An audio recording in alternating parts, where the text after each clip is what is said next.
32 number पर ध्यान दीजिए क्या कहता है प्रश्न। 3 समान मूलधन का 5% वार्षिक के दर से 2 वर्ष, 3 वर्ष और 4 वर्ष यानी तीनों मूलधन का अलग अलग समय आपको दिया हुआ है, दर सेम है और समय अलग अलग दिया हुआ है, ठीक है। और उसका मिश्रधन जो हो जाता है वो 1725 रुपया हो जाता है, ठीक। तो मूलधन ज्ञात कीजिए। अब ध्यान दीजिए 3 मूलधन है आपका। पहला मूलधन बराबर x, दूसरा मूलधन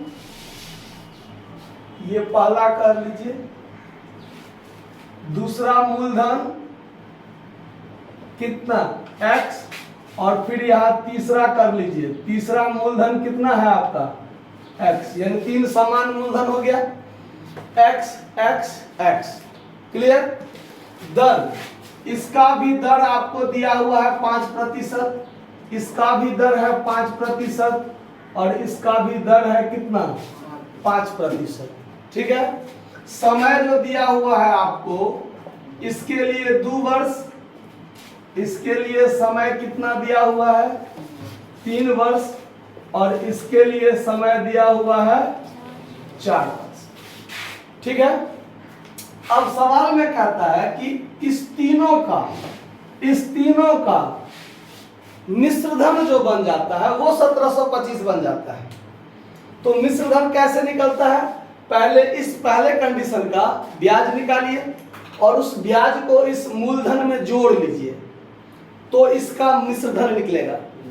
सेम कंडीशन इस दोनों में भी होगा, दोनों का अलग अलग ब्याज निकालिए और फिर ब्याज को क्या कीजिए मूलधन में जोड़ लीजिए तो मिश्रधन होगा।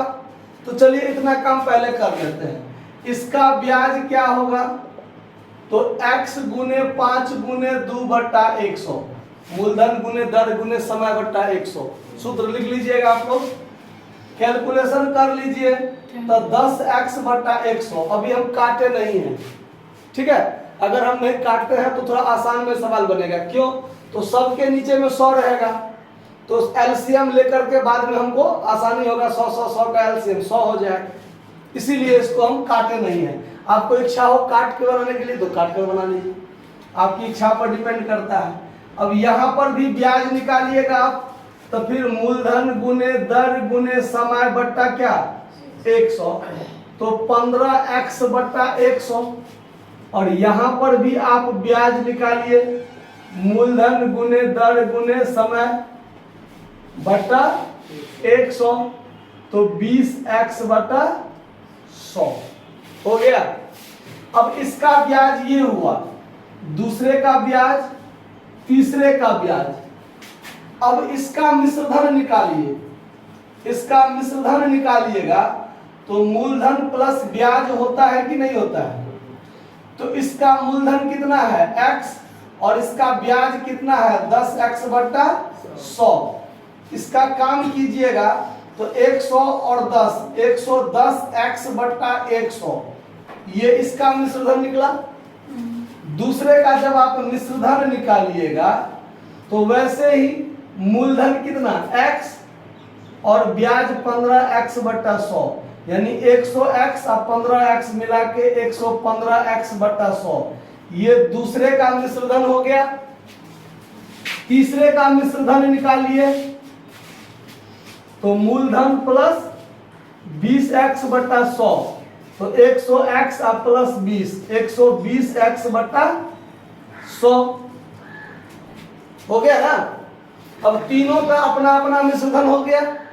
अब क्या कहता है प्रश्न में, अकॉर्डिंग टू क्वेश्चन, ये जो तीनों का मिश्रधन है कुल मिलाकर 1725 हो जाता है। कहता है ना तीनों मूलधन का दर दिया हुआ है, अलग अलग समय दिया हुआ है, का मिश्रधन 1725 हो जाता है। मतलब ये तीनों का मिश्रधन जोड़ के कितना हो जाता है 1725। तो यहाँ कर दीजिए 110x/100, 115x/100 प्लस 120x/100 बराबर 1725। क्लियर। अब इस तीनों को जोड़िए तो एलसीएम क्या हो जाएगा 100, इसीलिए हम नहीं काटे थे कि आसानी से हमको क्या हो जाएगा 100 हो जाएगा। तो 110x plus 115x plus 120x बराबर 1725। अब इस तीनों को यदि जोड़ते हैं तो 345x बट्टा 100 बराबर 1725। अब 345x बराबर 1725 पर डबल जीरो हो जाएगा कि नहीं हो जाएगा? क्रॉस मल्टीप्लिकेशन करेंगे तब है। अब ध्यान दीजिए आगे, x बराबर क्या हो जाएगा? यहीं से चलिए, x बराबर क्या हो जाएगा? 1725 डबल जीरो कर दीजिए, अब बट्टा में 345। अब इसको आप काटिए, काट कर आपको 500 निकल जाएगा। कितना निकल जाएगा? यानी एक मूलधन 500, दूसरा भी मूलधन 500 और तीसरा भी मूलधन 500, तो टोटल मूलधन कितना हो जाएगा? 1500। क्लियर है? तो यहाँ पर कुल मूलधन जो हो जाएगा, कुल मूलधन x प्लस x यानी 500 प्लस 500 प्लस 500, कुल मिलाकर कितना मूलधन हो जाएगा? 1500। क्लियर? समझ में कोई दिक्कत? नोट कर लीजिए। धन्यवाद।